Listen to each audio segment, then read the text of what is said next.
And we will start with the opening up the public forum. Is there anybody that would wish to speak at this time?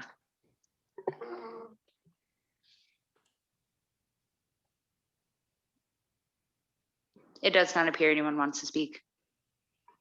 Okay, since it appears no one wants to speak, we'll go ahead and close the public forum portion and move on to the regular agenda with item number 1, the approval of the May 12th, 2021 minutes. Has everybody had a chance to read these minutes? Is there any additions, deletions to these minutes?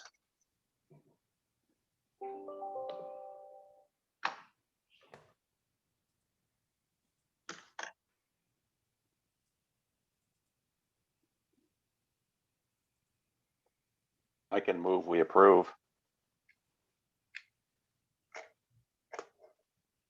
I'll second that. All in favor of approving the minutes of May, or approval of minutes of April 14th, say aye. Aye. Aye. Aye. The ayes have it, and those minutes are approved. So we will move on to the Luxaire report. Steve, would you like to speak, please? Yeah, there's not too much to the report. Operations are definitely up. Finally getting some nicer weather and a lot of people are out flying. The construction on the hangars is in progress, so that's nice that we're seeing some movement on that. And we're going to have our annual fly-in this year, June 27th from 7 to 11. There's going to be a pancake breakfast and airplane rides, helicopter rides, and hopefully a few other things going on. So everybody should come on out to that. Rotary's cooking the breakfast.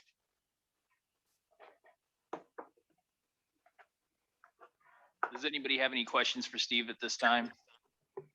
What's the anticipated time for the completion of the repairs out there, Steve? For that hangar in particular, or just everything? I mean, I don't really know. We don't have stuff scheduled for.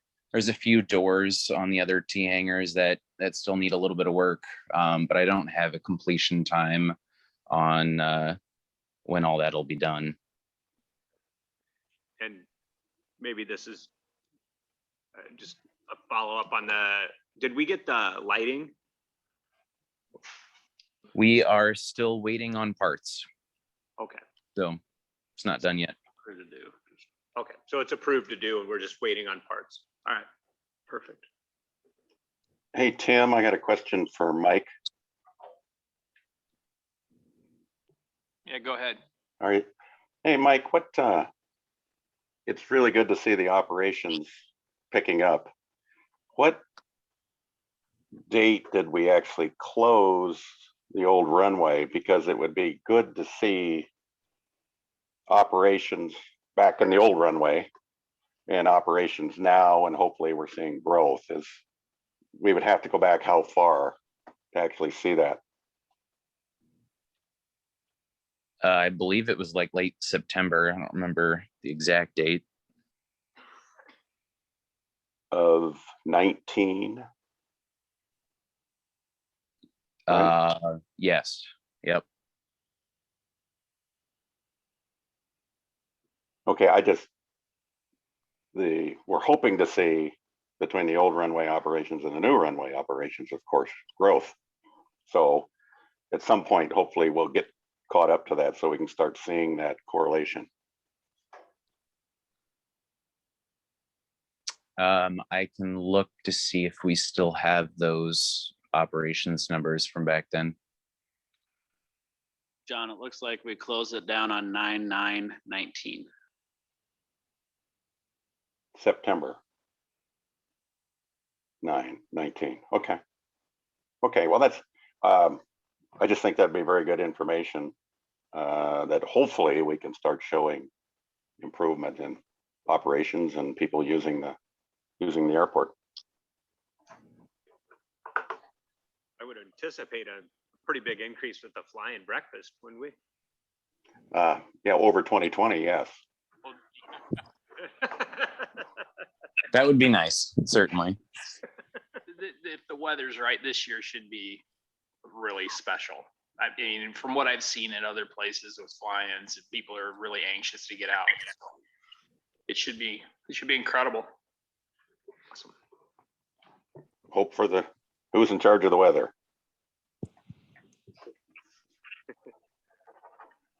Okay, hopefully we can start looking at that. I think that would be one of the key factors.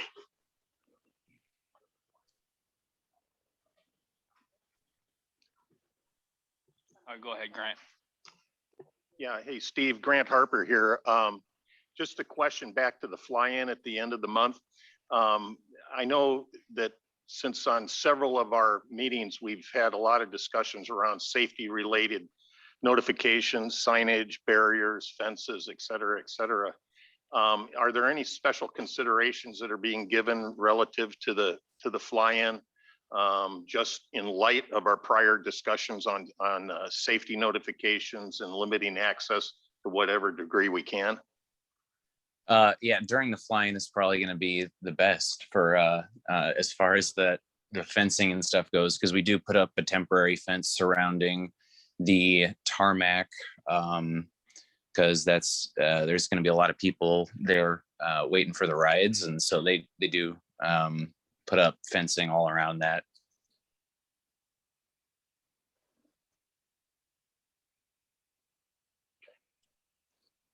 Thank you. Thanks, Yep, Steve. no problem. So we'll move on to the next agenda item, and it's the chairman's report. I have nothing to report at this time. Items for discussion and or action. Number 1, minimum operating standards, land donation, and safety items. Is that Mike or Tom? So I can start, and Jerry's on the line, and he can help out a little bit here. But the one thing I just want to point out as it relates to land donation. So I think I reported last month that we engaged Rally Appraisal to work with us on getting an appraisal done. Unfortunately, I was hopeful that we would get it at the beginning of June, but I was apprehensively anticipating that, I guess, but I don't know if that made sense. But anyway, it's not happening. The appraisal processes are just backlogged tremendously. I ordered another appraisal, and I think it was going to be up to 45 days to get one done on another property. So I know that Mr. Passmore was going to be out, and Steve, I don't know if he's approached you yet, but you may run into Dave Passmore asking for some questions relative to the airport and the facilities. So I don't anticipate having much information back on that until the next meeting. So obviously that's the key piece to that conversation. So that's all I have to report at this time on the land donation. So can you refresh our memory what the process is after you get the appraisal? I mean, is this something that has to go back to city councils, or discussions that have to happen internally before it goes to city councils? Or I think a lot's going to come down to just understanding what the value of some of the pieces are, and how we would want to move forward. I think we've got a lot of questions with regard to, should the city own the FBO? How much ground is proposed to donate? Should the city acquire more of the property? The council is going to have to weigh in on a lot of those questions. And Jerry and I have been talking about, different opportunities and options for how that can come together. So I think there's some dollars and cents involved in that conversation. So I think that's the critical piece. does anybody have any more questions for Tom?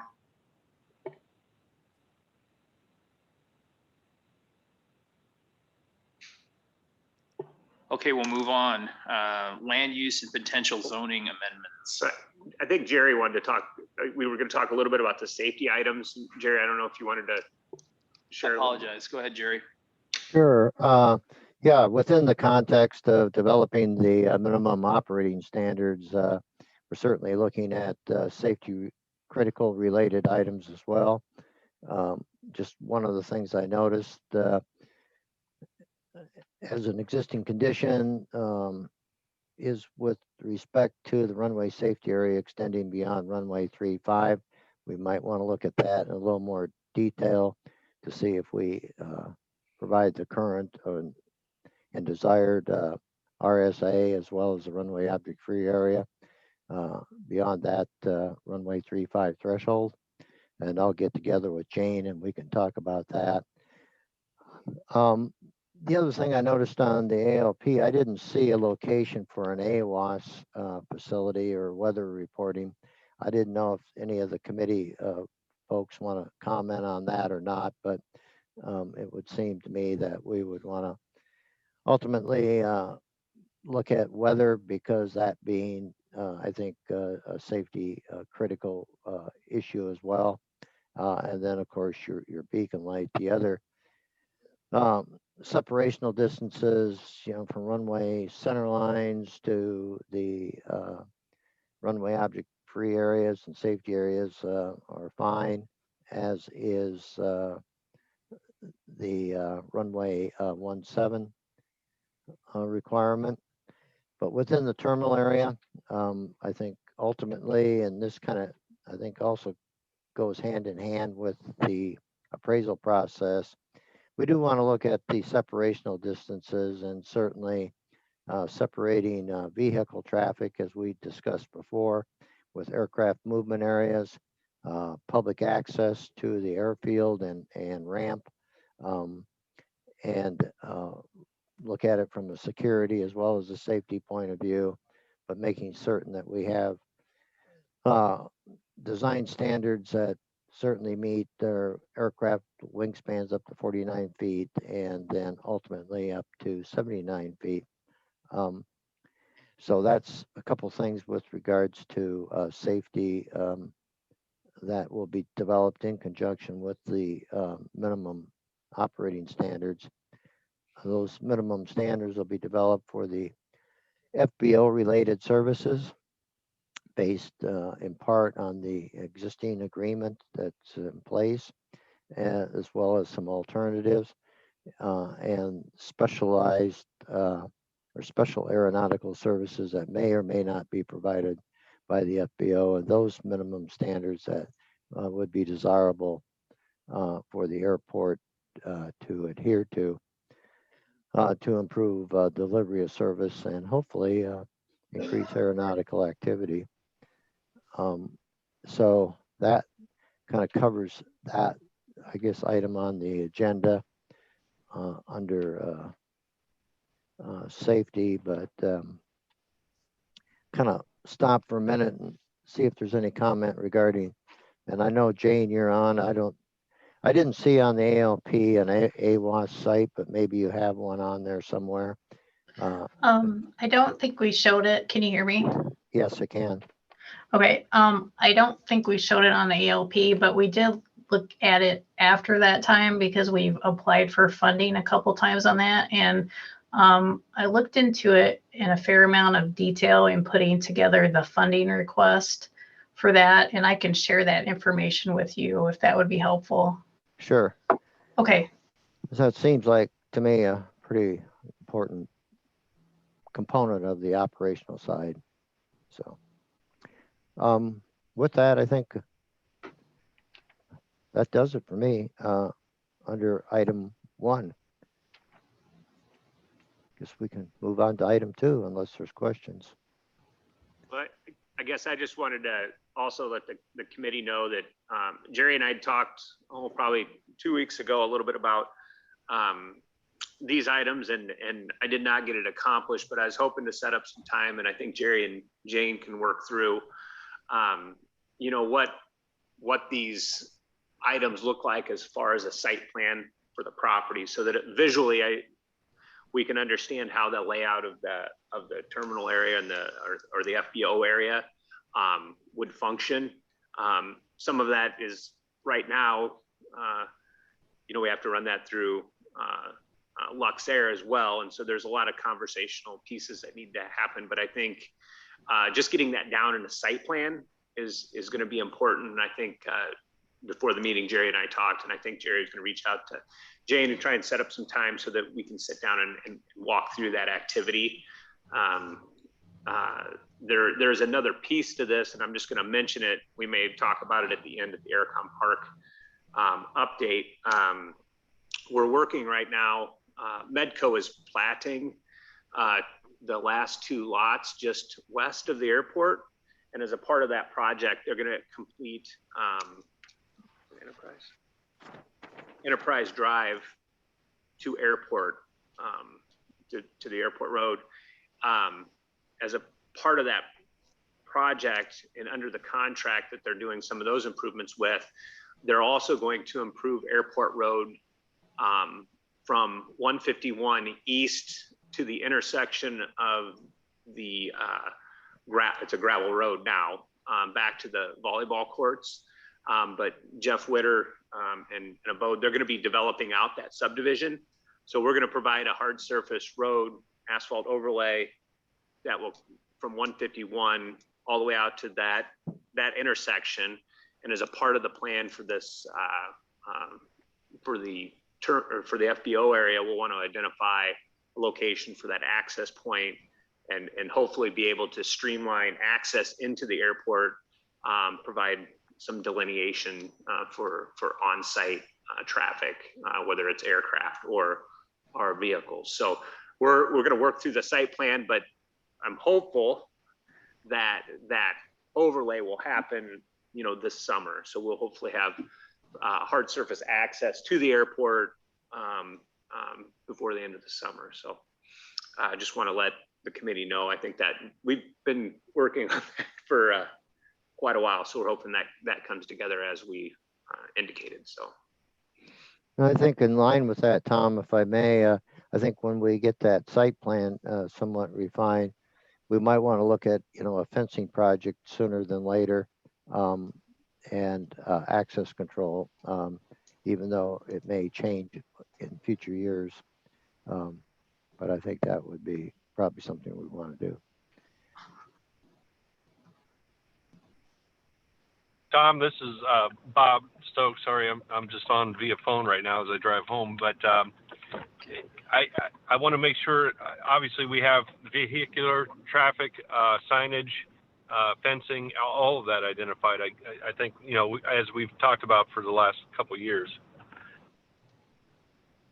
yeah, that we're hoping to put that together on a site plan for the property. Is there a new airport sign included in that, Tom?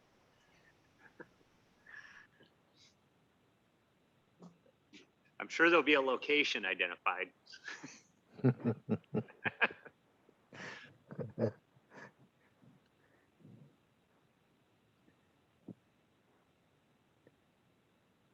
Anybody else?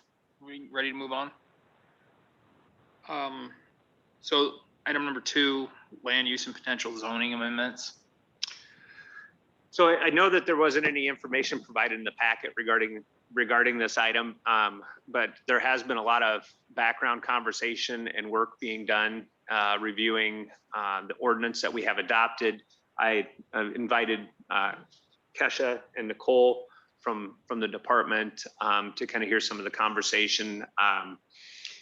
Today, they've been working with me on the ordinance. Kesha does a lot of the detail work as it relates to the research on uses and where to find them. I think Jerry and Kesha have spent a lot of time over the last 30 days walking through different provisions. I think the one document, I don't know how many, it was a 141-page document on land use regulations. And as we continue to plan the area just north of the airport,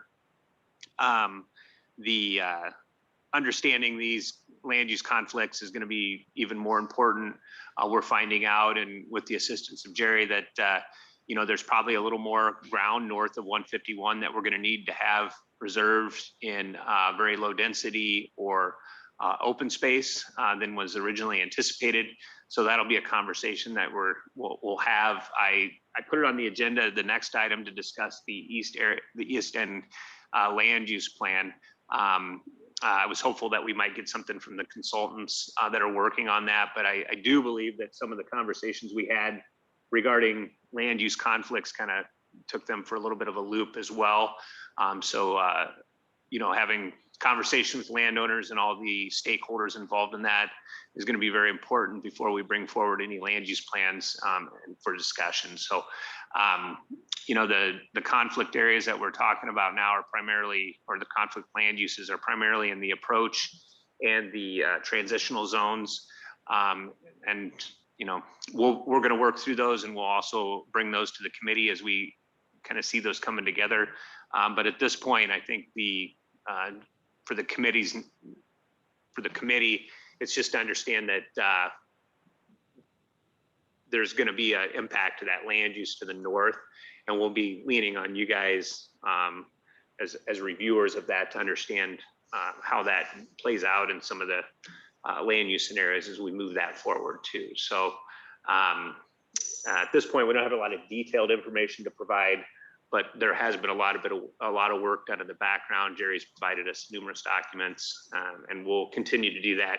Once we have a kind of a rough land use plan, we'll bring that to the committee for further discussion and be able to identify specifically what land uses are in what zones and which ones we're proposing to change or to amend. Just want to provide a little update on where we are, what we've been doing with regard to that. So RDG Planning and Design is the consultant group that we're working on the land use plan with. So. Go ahead, Grant. Thank you, Tim. So, this might be a question for Jerry. Jerry, Grant Harper here. Relative to what Tom just described for that development and zoning considerations north of 151, how far north of the airport, or maybe north of 151, do we need to give additional supplementary careful consideration to as that area is developed?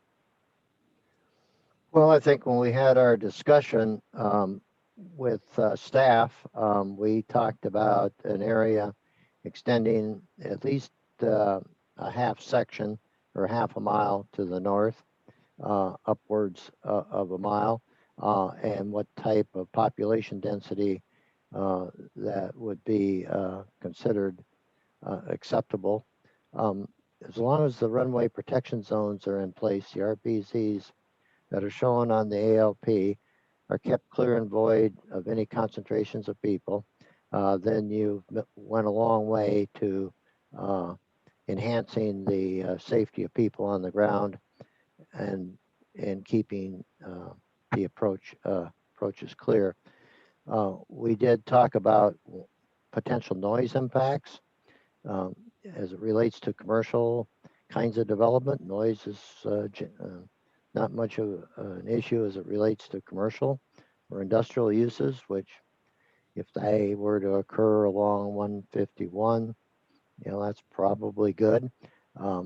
If it's residential, then within the close proximity, and I'd go back to say that 1/2 mile, then we'd want to look at certainly low density residential type activities.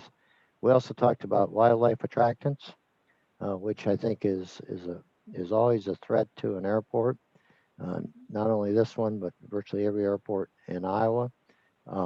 And so we talked a little bit about then that relates into stormwater management planning that the city will undertake. NFA has some fairly specific good guidance as it relates to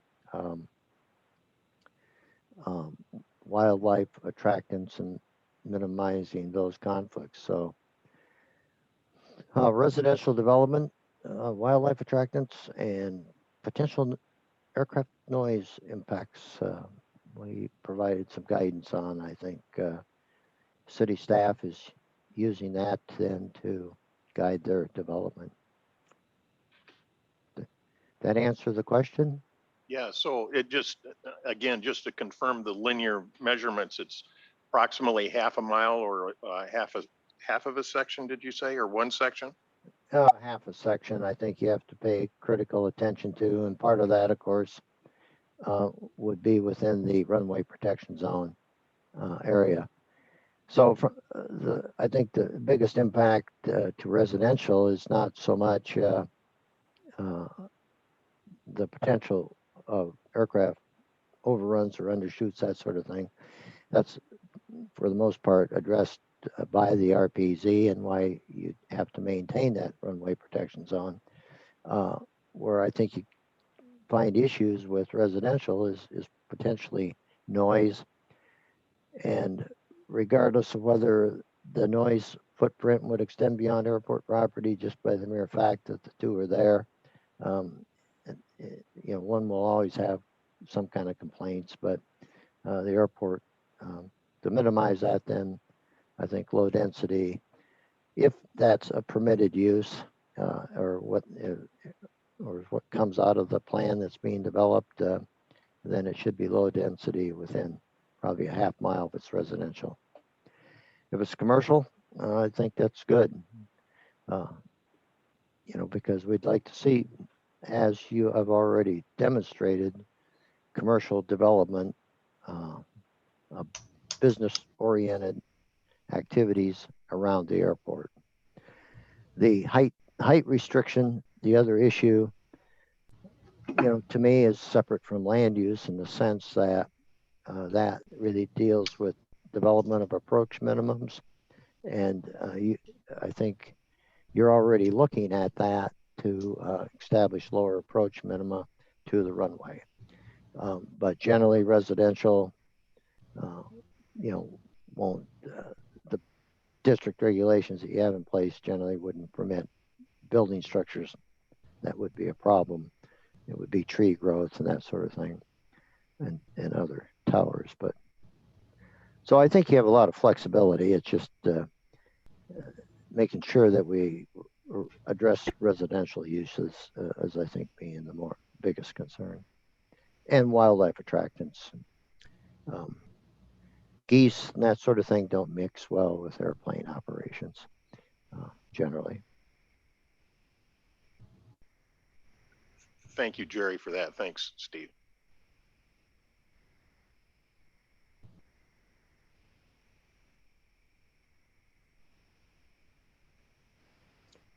I didn't speak out of turn, did I, Tom, or say more than I should have? You have your staff there in the office or in the room, so I don't know. I think I pretty well captured what we talked about. No, that was fine. Yep. Anybody else have anything else for Jerry regarding this? Okay, we'll just move on then to the East End Development Plan update, and you kind of briefly. I had nothing. I was thinking that we might be able to have something from the consultants, but we didn't. We don't have anything. You don't have anything. Yep. So move on to the last item, which is the Aircon Park update. So I'm gonna ask my tag team here a little bit on it. Right now we're working on development. The Abode and Genesis are working on the development east of the airport. They received a grant for some improvements out there. You're going to see some platting activity probably start in the next, probably the next month or so. You'll see some things go through council depending on how their improvements come together. But I don't know. I don't recall, Mike. Do you know if they were? I think they're planning on trying to get those improvements done this late summer, fall, as it relates to the platting. But we're going to also be extending, and the city got a grant to extend sewer across the south side of the airport. We're working on the easements and all of the appropriate construction materials and documents to get that rolling. I don't know, Mike, if you have any update on. Yeah, so there's 2 agreements that we need to get. One is from Medco to go through the MEC, both to get an easement to go on the property and then a staging area to stage the material. And then we'll go through the casing pipe that is both on the north-south runway, and then it goes underneath one of the turnarounds going north-south on the east side of the airport. We are also working through Nathan Caraway to get an easement from him as well to bring that up on the east side, and then it will be stubbed just into the Witter property for them to then take it and extend it as part of their project. So the plans are 99% done. It's just a matter of setting letting dates once we actually figure out when we have the agreements. I am trying to get them on this next council meeting, but I don't know if that'll happen. I know that Medco had some concerns with the wetlands and being reestablished since we are digging through the wetlands as part of the project. So we're still working on it. Could be any impact. So for sanitary sewer, there is an impact to wetlands, but it's considered a temporary impact, which means we have to reseed it with wetland seeds when we're done, but we don't have to do the 5-year monitoring like you would if you were to establish, like we did for the Grandwood Trail. The airport won't close. The airport will have to close for a short period of time. With the casing pipe in, it'll be lessened, but it is 20 feet deep. So there will be some times when we'll have to shut the airport down. I believe we put some restrictions in it so that it could only be closed for a short amount of period. I have to pull up plans and look. And then there's liquidated damages if they exceed that period of time. But once they're far enough away from the airport on each side, they'll be able to still operate with the equipment there. And those dates won't be known until the project's live and we have a contractor on Correct. board. So it's difficult to plan for that. Yeah, I mean, obviously when we know, we'll let the airport know as soon as possible. Do you have any kind of an idea? Are we talking still this summer, or It'll be this summer. it'll be sometime this summer? Yep. And what was the time frames that you're allotting them to complete the work that would shut Let- down the runway? Let me pull up the plans.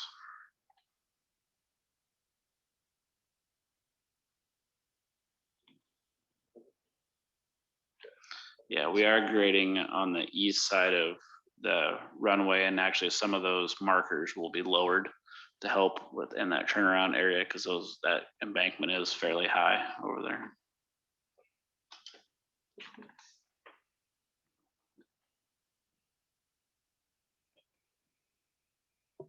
On that far southern turnaround. Yes. So how we have it written right now is a total of 47 working days.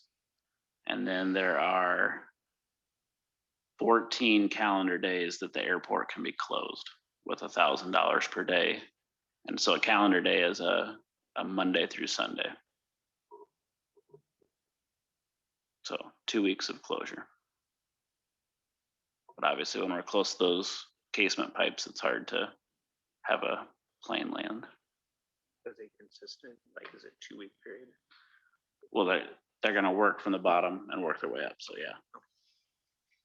So we'll be able to provide notice once we meet with the contractor, and then it'll be closed for 2 weeks. Yeah, I mean, it could be more than that, but they get charged $1,000 a day.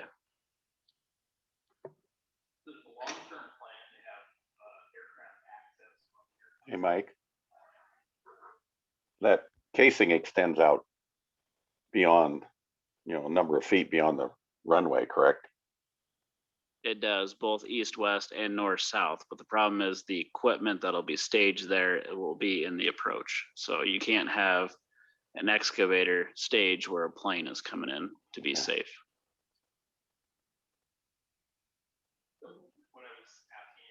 Can you turn on your mic and then everybody can hear you? Sorry. New to me. So is the long-term plan then to have access for aircraft to travel back and forth from Aircon Park, or vehicles? Is there going to be some sort of connection between his project and the airport? I know that's part of the discussion with the donation and a through the fence agreement, but those issues have not been vetted. Okay.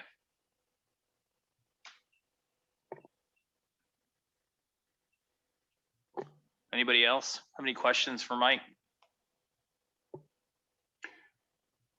Hey, Tim, I got one on the overlay project that Tom mentioned. Yeah, go ahead, John. Tom, will that roadway remain a rural section with the overlay? At one time, it was either Phil or Craig were concerned about the ditch sections off the end of the approach of 17. Yeah. So that'll remain rural. Yeah, so if you've driven down Seacrest, it'll basically be the same as Seacrest that we just did last year.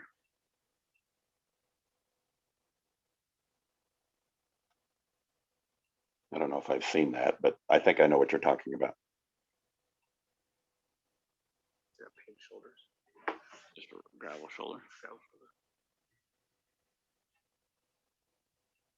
All right, anybody else?